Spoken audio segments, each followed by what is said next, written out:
안녕하세요. 자녀의 지적장애나 발달장애 진단으로 인해 막막함을 느끼고 계신 부모님들이 많으실 텐데요. 치료와 양육에 힘쓰는 과정에서 아이의 미래를 위해 준비해둔 보험이 있다는 사실을 잊고 지내기 쉽습니다. 하지만 질병 후유장애 보상은 선택이 아닌 필수인 경우가 대부분입니다. 오늘은 지적장애 및 발달장애 자녀를 둔 부모님들을 위해 질병 후유장애 보험금을 제대로 청구하고 보상받는 방법에 대해 A부터 Z까지 자세히 알려드리겠습니다.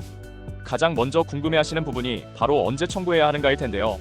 후유장애는 지속적인 치료에도 더 이상 회복을 기대하기 어려울 때, 즉 장애가 고착되었을 때 평가할 수 있습니다. 전문가들은 일반적으로 6개월에서 1년 정도 치료를 받았다면 상담을 받아보시길 추천드립니다. 아이의 상태나 장애 유형에 따라 시기가 변동될 수 있기 때문입니다. 그렇다면 청구를 위해 꼭 필요한 서류는 무엇일까요? 바로 후유장애 진단서입니다.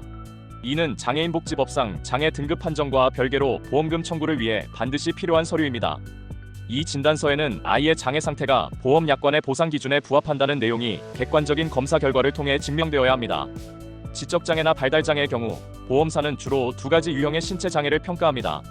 바로 언어장애와 정신행동 장애입니다. 어떤 유형의 장애율이 더 높게 적용될 수 있는지 비교하고 이를 입증하기 위한 객관적인 검사 결과가 무엇보다 중요합니다. 예를 들어 정신행동장애의 경우 지능지수와 전반적 기능평가 점수가 중요한 판단 기준이 됩니다. 전반적 기능평가 점수는 일상생활에서의 문제 해결 능력을 수치화한 것입니다. 언어장애의 경우 말을 거의 못하거나 의미 전달이 불가능한 수준이라면 30%에서 최대 80%까지 장애 지급률이 인정될 수 있습니다. 실제 사례를 통해 더 자세히 알아볼까요? 생후 30개월부터 언어발달 지원으로 꾸준히 치료받아온 A군의 경우 수년간의 노력에도 불구하고 호전이 더뎌 말하는 기능에 심한 장애라는 진단을 받았습니다. A군의 부모님은 가입해두었던 장기보험의 질병 80% 이상 후유장애 특약을 통해 보험금을 받을 수 있었습니다. 많은 부모님께서 선천성 질환도 보상이 가능한지 궁금해하십니다. 보험 가입 이후 증상이 명확히 나타나고 진단 및 치료 과정이 충실히 기록되어 있다면 선천성 장애라 하더라도 보상받을 가능성이 있습니다. 다만 보험 가입 시 고지 의무를 위반했는지에 따라 결과가 달라질 수 있으므로 전문가의 검토가 필요합니다. 또 지적장애만으로는 80% 이상의 높은 장애율을 인정받기 어려울 수 있지만 가입한 보험 상품에 따라 검토가 가능합니다. 마지막으로 질병 후유장애 보험금 청구 시 기억해야 할 핵심 사항들을 정리해 드리겠습니다. 첫째, 아이의 치료가 6개월에서 1년이 지났을 경우 전문가 상담을 통해 청구를 준비하세요.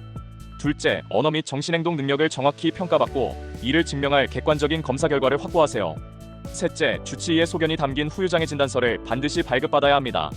넷째, 보험사의 현장 조사나 의료 자문 등 심사 과정에 철저히 대비해야 합니다. 보험사가 장애 기준을 좁게 해석하여 보상을 거절하는 경우가 있기 때문입니다. 자녀의 장애 진단으로 경황이 없으시겠지만 아이의 미래를 위한 소중한 권리를 놓치지 마시길 바랍니다. 복잡한 보험금 청구 과정이 어렵게 느껴지신다면 정확한 서류 준비부터 보험사 대응까지 전문가의 도움을 받는 것도 좋은 방법입니다.